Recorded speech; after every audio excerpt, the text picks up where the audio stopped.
কল্যাণী ইউনিভার্সিটির আন্ডারে যে সমস্ত কলেজ রয়েছে প্রত্যেকটা কলেজে তোমরা যারা থার্ড সেমিস্টারের স্টুডেন্ট রয়েছো বিএ জেনারেল অর্থাৎ পাস কোর্সের, তো তোমাদের থার্ড সেমিস্টারে যাদের এসইসি সাবজেক্টে পলিটিক্যাল সায়েন্স অর্থাৎ তোমরা যারা এসইসি সাবজেক্টে রাষ্ট্রবিজ্ঞান নিয়েছো, তো এই রাষ্ট্রবিজ্ঞানের 5 এবং 10 নম্বরের গুরুত্বপূর্ণ সাজেশন নিয়ে আজকের এই ভিডিওতে আলোচনা করব।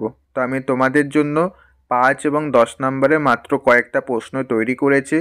এই মাত্র কয়েকটা প্রশ্ন তোমরা যদি পরীক্ষার আগে ভালো করে পড়ে যেতে পারো, এর মধ্যে থেকে তোমরা পরীক্ষাতে 5 এবং 10 নম্বরের প্রশ্ন কমন পেয়ে যাবে।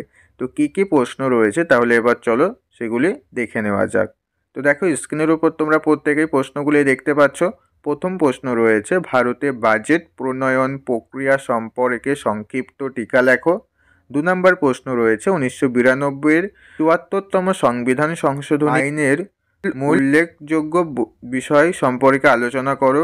3 নম্বর প্রশ্ন রয়েছে, অর্থ বিল সম্পর্কে টিকা লেখো। 4 নম্বর প্রশ্ন রয়েছে, রেল ব্যবস্থার উপর একটি সংক্ষিপ্ত টিকা লেখো। 5 নম্বর প্রশ্ন রয়েছে, অনাস্থা প্রস্তাবের উপর একটি টিকা লেখো। 6 নম্বর প্রশ্ন রয়েছে, মিডিয়া মনিটরিং বা গণমাধ্যম নজরদারি সম্পর্কে সংক্ষেপে লেখো।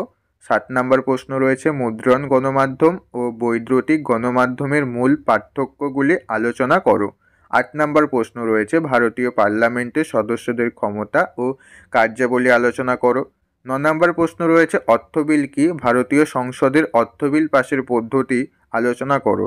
10 নম্বর প্রশ্ন রয়েছে, বর্তমান যুগে ইন্টারনেটের ভূমিকা আলোচনা করো। 11 নম্বর প্রশ্ন রয়েছে, কেন্দ্রীয় মন্ত্রিসভার গঠন, ক্ষমতা ও কার্যাবলী আলোচনা করো।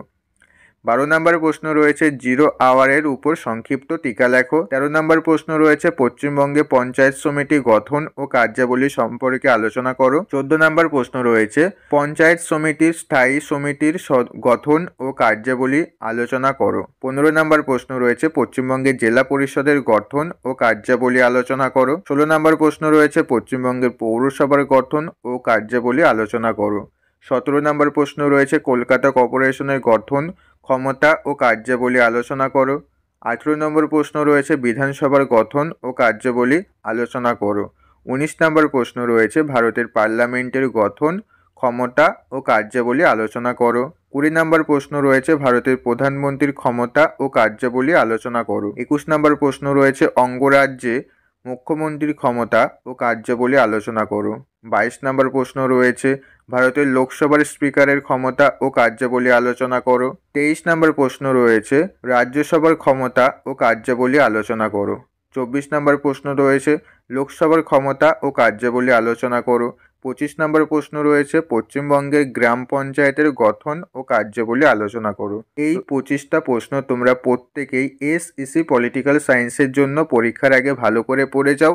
এই 25টা প্রশ্নের মধ্যে থেকে তোমরা হুবহু প্রশ্ন কমন পেয়ে যাবে। ওকে, এই 25টা প্রশ্ন তোমরা পরীক্ষার আগে এই কয়েকদিন ভালো করে পড়ে নাও। তো এই ছিল আজকের ভিডিও। আজকের ভিডিওতে যদি তোমাদের ভালো লেগে থাকে ভিডিওতে অবশ্যই একটি লাইক করে দিও এবং ভিডিওতে অবশ্যই তোমার বন্ধুদের মধ্যেও শেয়ার করে দিও যাদের এসইসি পলিটিক্যাল সায়েন্স রয়েছে তাদের মধ্যে।